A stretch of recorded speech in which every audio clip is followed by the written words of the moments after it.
வணக்கம், welcome to my YouTube channel. இன்றைக்கி நாம் என்ன பார்க்க போகிறோன்னா, ஒரு குழம்பு ரெசிபி தான்.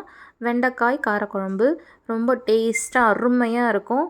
நல்லா சூடான சாதத்தில் நல்லெண்ணெய் ஊற்றி குழம்பு போட்டு நல்லா மிக்ஸ் பண்ணி கூட அப்பளம் வச்சு சாப்பிட்டோன்னா சும்மா சூப்பராக இருக்கும். எப்படி செய்கிறதுன்னு பார்க்கலாம் வாங்க.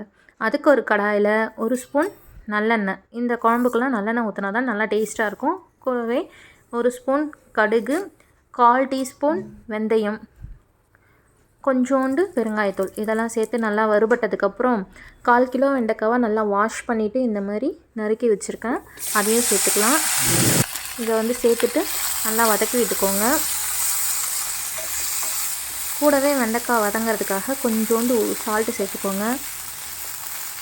சேர்த்துட்டு மூடி போட்டு மூடி வச்சிடலாம். வெண்டைக்காய் நல்லா வதங்கட்டும்.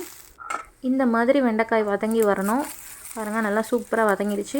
இப்போது பார்த்திங்கன்னா நான் சின்ன வெங்காயம் 10லேருந்து 12 கட் பண்ணி வச்சுருக்கேன். இந்த மாதிரி நீங்கள் முழுசாக கூட சேர்க்கலாம். நான் கொஞ்சம் கட் பண்ணி வச்சுருக்கேன் சின்ன சின்னதாக, அதை சேர்த்துக்கோங்க. வெங்காயம் கொஞ்சம் வதங்கினதுக்கப்புறம் நான் 6 பல் பூண்டு சேர்த்துக்கிறேன்.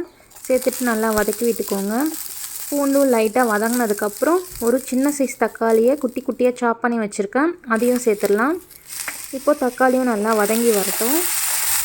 இது கூடவே குழம்புக்கு தேவையான அளவு கல்லுப்பு சேர்த்துக்கலாம். சேர்த்துட்டு நல்லா கலந்து விட்டுக்கோங்க. தக்காளி நல்லா குழஞ்சி வெந்து வரணும். இப்போது 1/4 டீஸ்பூன் மஞ்சள்தூள் சேர்த்துக்கலாம். தக்காளி நல்லா இந்த மாதிரி வெந்து வந்ததுக்கப்புறம் 1.5 ஸ்பூன் குழம்பு மிளகாத்தூள் சேர்த்துக்கோங்க. உங்கள் காரத்துக்கு ஏற்ற மாதிரி சேர்த்துக்கோங்க. நான் 1.5 ஸ்பூன் சேர்த்துக்கிறேன்.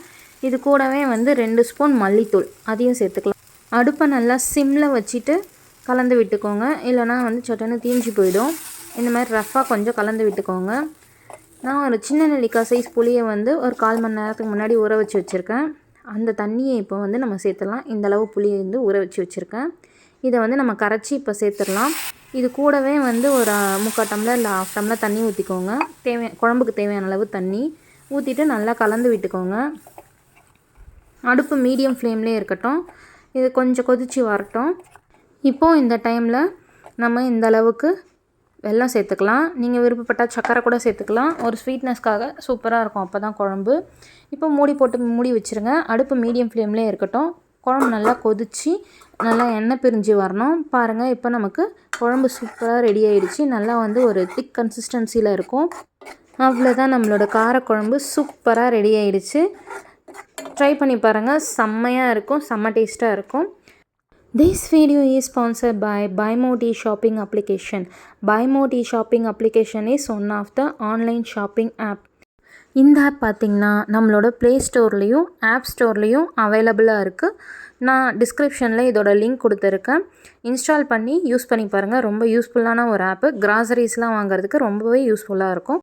இந்த வீடியோ உங்களுக்கு பிடிச்சிருந்தா லைக் பண்ணுங்கள், ஷேர் பண்ணுங்கள். என்னோடய சேனலை ஃபஸ்ட் டைம் பார்க்குறீங்கன்னா சப்ஸ்கிரைப் பண்ணிக்கோங்க. தேங்க்ஸ் ஃபார் வாட்சிங்.